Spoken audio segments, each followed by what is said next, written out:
O Brasil na Guerra Cultural e o papel do conservadorismo. Este artigo foi escrito por Rodolfo Andrello, publicado pelo Instituto Rothbard e narrado por Rafael Oliveira. Este é um vídeo colaborativo entre os canais Adversário do Estado e Fronteira Austríaca. Imagine uma sala em que um católico e um protestante estão conversando. Nessa sala, a partir do menor incentivo, há uma chance bastante razoável que a conversa se dirija para as diferenças entre as duas tradições doutrinárias, tal qual já vimos acontecer diversas vezes em nosso cotidiano. Agora imagine que nesta sala adentre um muçulmano. Neste caso, qual deverá ser a configuração que os participantes chegarão no desenvolvimento do diálogo? Se querem saber, o mais provável é que as divergências entre católicos e protestantes sejam momentaneamente deixadas de lado, com o fito de confrontar as diferenças ainda mais pronunciadas que existem entre cristãos e muçulmanos. O curioso quadro mostraria católicos e protestantes, que até um certo momento antes estavam se digladiando sobre a doutrina e liturgia, agora unindo forças como se fossem cavaleiros cruzados em busca de libertar a Terra Santa. Essa é a nossa tendência natural. A grosso modo, podemos dizer que nossa espécie desenvolveu um julgamento que tem nos ajudado desde tempos imemoriais a fazer alianças e manter afastados os indivíduos que não demonstraram serem dignos de confiança. Nosso exemplo pode se desdobrar em muitas outras variáveis. Já que incluímos 3 devotos monoteístas, podemos fazer entrar um hinduísta, hipótese na qual provavelmente as discussões se concentrariam nas divergências entre os 3 primeiros e o recém-chegado, que cultua uma pluralidade incomensurável de deuses. Curioso, não? Se até há pouco nossos personagens estavam discutindo sobre a única religião verdadeira, agora provavelmente veríamos os 3 primeiros juntarem forças para demonstrar ao hindu a existência de um único Deus e que qualquer que diga o oposto estará pecando contra os céus. De toda forma, o que fica claro nesse cenário ilustrativo é que aqueles sujeitos que outrora foram considerados rivais encontrar-se-ão dividindo uma mesma trincheira tão logo surja um adversário que desafie os valores compartilhados pelo grupo. Foi assim que nossa espécie sobreviveu aos cenários mais desafiadores nos últimos milhares de anos, de modo que esse comportamento já se fez parte indissolúvel daquilo que somos. Claro que a mera constatação desses fatos não se traduz em um convite para um completo abandono da individualidade em prol de um objetivo imediato. No entanto, ignorar esse chamado no nosso subconsciente para a defesa mútua pode vir a cobrar seu preço, e de fato temos visto muitos exemplos dessa dinâmica. Por escrever justamente em meio a 2 turnos eleitorais bastante polarizados no Brasil, julgo inexistir melhor evidência dessa tese do que os resultados das últimas eleições brasileiras. E não só seus resultados em termos de distribuição de poder entre grupos ideológicos distintos, mas também por todas as repercussões já observadas no tecido social. Para melhor apresentar este argumento, terei de fazer uma pequena digressão, porém, ouso pensar que o resultado valerá a pena. Nossa primeira parada será no distante ano de 2006. Quando refletimos, parece fazer um século. O PT reinava absoluto em todas as esferas de poder, e embora sofresse alguns solavancos ante o escândalo do mensalão, o partido ainda conseguiria se equilibrar e adiar alguns de seus reveses, que só viriam a ocorrer nos julgamentos presididos por Joaquim Barbosa. Mas o que houve de tão especial no ano de 2006? Certamente muita coisa, mas o destaque vai para o PLC 122 de 2006, que ficou conhecido à época como o PL da homofobia. Como você pode imaginar, o mundo era bastante diferente. O Orkut ainda era um bebê de 2 anos. A internet engatinhava no Brasil e nomes como o Olavo de Carvalho apenas começavam a se popularizar. A própria crise do subprime ainda demoraria 1 ano até explodir definitivamente. Visto esse cenário, faço uma pergunta aos senhores. Será que havia alguma hipótese de enfrentamento entre a esquerda hegemônica que controlava o Congresso e uma militância conservadora ou de direita praticamente neófita? E se houvesse alguma voz para confrontar o establishment, será que haveria alguma hipótese de vitória contra tal inimigo no auge de seu poder? Para a surpresa de muitos, a marcha gramsciana encarnada no PLC 122 foi confrontada e ao fim derrotada por uma oposição essencialmente religiosa, que usou de seu peso tanto nas ruas e em eventos como Marcha para Jesus, como também na pressão exercida nos corredores de Brasília. E tudo isso tendo como pano de fundo o temor dos cristãos mais fervorosos com a hipótese de verem o Estado interferir em suas crenças e cultos. Tanto naquela época como hoje, ainda existem aqueles que alegam que os temores dos cristãos sobre perseguição e interferência religiosa eram infundados. Mas será mesmo? No discurso socialista, Aquele projeto iria simplesmente defender uma parcela desprivilegiada da sociedade, e os cristãos continuariam a exercer sua liberdade de culto sem qualquer perturbação.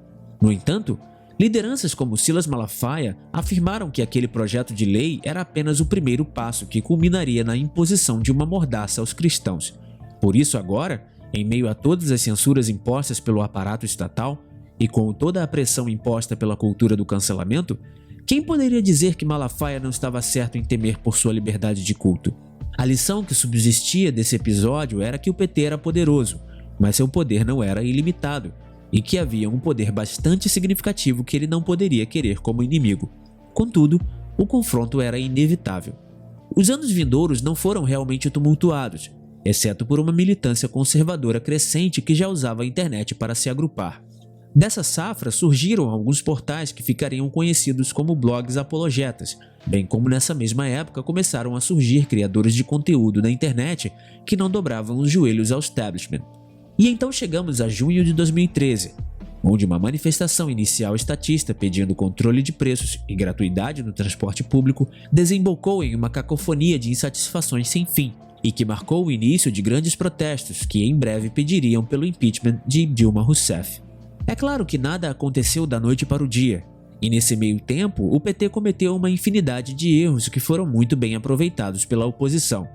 Em 2013, o deputado pastor Marcos Feliciano elegeu-se presidente da Comissão de Direitos Humanos, provocando a fúria vermelha no Congresso e gerando diversas rachaduras na combalida estrutura de poder petista, já que o antagonismo entre esquerda e bancada religiosa passou a ser evidente até para quem só assistia ao Jornal Nacional. E por falar em antagonismo, já nessa época era totalmente evidente o clima de nós contra eles, ou polarização, como os jornalistas gostam de chamar. Esse é um ponto importante a enfatizar, pois demonstra que o clima de ódio não começou ontem e foi parido pela própria cúpula petista. Na sequência, a situação tornou-se ainda mais insustentável quando os embates entre PT e a bancada evangélica respingaram na controversa figura de Eduardo Cunha, que assumiria a presidência da Câmara dos Deputados em 2015 para o terror de Dilma Rousseff. Tais fatos demonstram que o abalo na hegemonia da esquerda não é algo que começou ontem, e tampouco que surgiu do nada sem qualquer explicação, mas sim é uma reação que tem tomado forma gradualmente. Por isso, não chega a ser estranho que nas eleições de 2022, muitos nomes associados a pautas tradicionais tenham se elegido, confirmando uma tendência já vista em pleitos anteriores. Essas tendências foram personificadas na figura de Jair Bolsonaro, que mesmo se filiando de última hora ao PL, conseguiu eleger 99 deputados para a sigla. Somados outros partidos aliados, a ala bolsonarista já começa 2023 com 256 deputados, crescendo exponencialmente quando comparado a 2018. Já as clássicas siglas de esquerda saíram de 138 deputados em 2018 para 128, confirmando a tendência anunciada. O próprio PT, que chegou a ter 91 cadeiras em 2002, apenas conseguiu 69 no último pleito, e isso à custa da diminuição de vagas ocupadas por alguns de seus aliados. E a cada variável analisada, o quadro da esquerda só piora. Em 2018, apenas 35 deputados federais de origem sindical foram eleitos, contra 51 deputados em 2014 e 83 em 2010. O número de senadores ligados ao movimento sindical também encolheu, de 9 eleitos em 2014 para 5 em 2018. Assim, embora os números falem por si mesmos, darei aqui meu diagnóstico. Em primeiro lugar, nunca foi tão positivo como estratégia política associar-se com valores tradicionais e conservadores. Embora tal não seja uma novidade absoluta, fato é que agora está claro que não basta aos marxistas decorarem um versículo bíblico para serem aclamados como aliados das igrejas e indiretamente do seu eleitorado.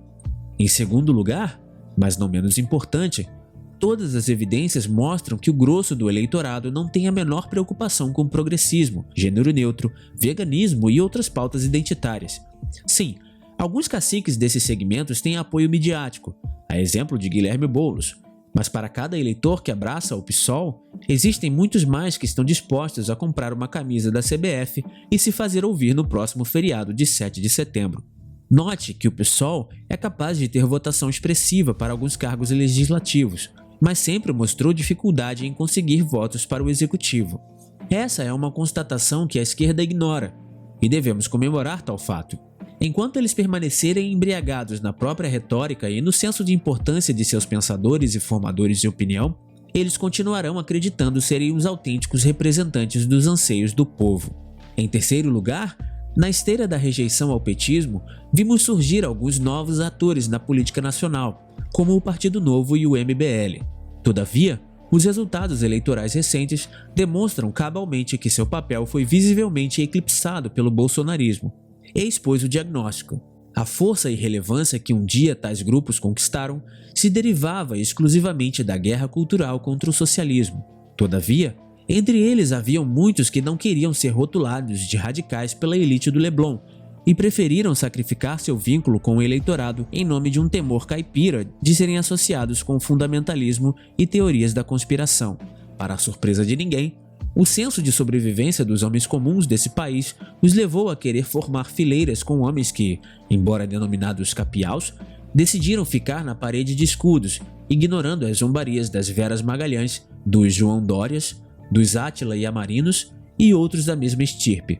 Na esperança de ter um lugar à mesa com os acadêmicos e a elite refinada, esses covardes preferiram não sujar as mãos delicadas nas trincheiras da guerra cultural e, como resultado, hoje são desprezados tanto por conservadores como por progressistas. E não estamos falando de um fato inédito na política.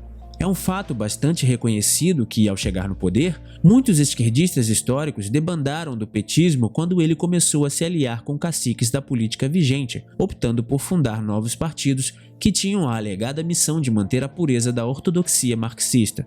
Da mesma sorte, hoje muitos filiados ao Novo contemplam um fracasso eleitoral e se consolam no discurso autopiedoso de estarem defendendo o verdadeiro liberalismo. Contudo, mesmo que esse debate faça sentido para uma elite acadêmica, seu eco entre o eleitorado é quase inexistente. Então estamos afirmando que as discussões intelectuais devem ser abandonadas? Certamente que não. Porém, sequer é necessário um partido para se ter uma roda de discussões sobre a alta cultura, e esse é um ponto que a biografia de Olavo expressa muito bem. Por isso é que hoje o Brasil não possui espaço para uma terceira via, nem para a vã retórica academicista, e quem não se der conta disso, fracassará. Para finalizar, devemos reconhecer que o ponto fora da curva nestas discussões é o próprio Lula. Por um lado, ele entendeu que a política é feita muito mais de Maquiavel do que de Karl Marx, e vem aplicando tal sagacidade com bastante sucesso nas últimas décadas. No entanto, Lula é um tipo tal qual Getúlio Vargas, e cedo ou tarde deixará a vida para entrar na história. Ganhando ou perdendo em 2022, dificilmente ele conseguirá disputar uma nova eleição em 2026, e anteriormente ele já mostrou surfar muito melhor como candidato do que como puxador de votos. Então sim, no cenário mais imediato, Lula realmente é um problema, mas que em breve deixará de representar preocupações. Assim sendo, por um lado temos um conservadorismo em ascensão, ilustrado por todos os fatos que trouxemos até aqui. Por outro lado, temos Lula, o último líder de uma ordem em declínio, e que provavelmente deixará órfã a esquerda pelos próximos 50 anos. Por todo o exposto, meu parecer é que não se mostra difícil responder se deveríamos realmente unir forças com alguns dos lados que se digladiam nessa guerra cultural, bem como se mostra mais do que evidente quais desses devem ser considerados aliados naturais ou inimigos irreconciliáveis. O link para este artigo está na descrição. Obrigado.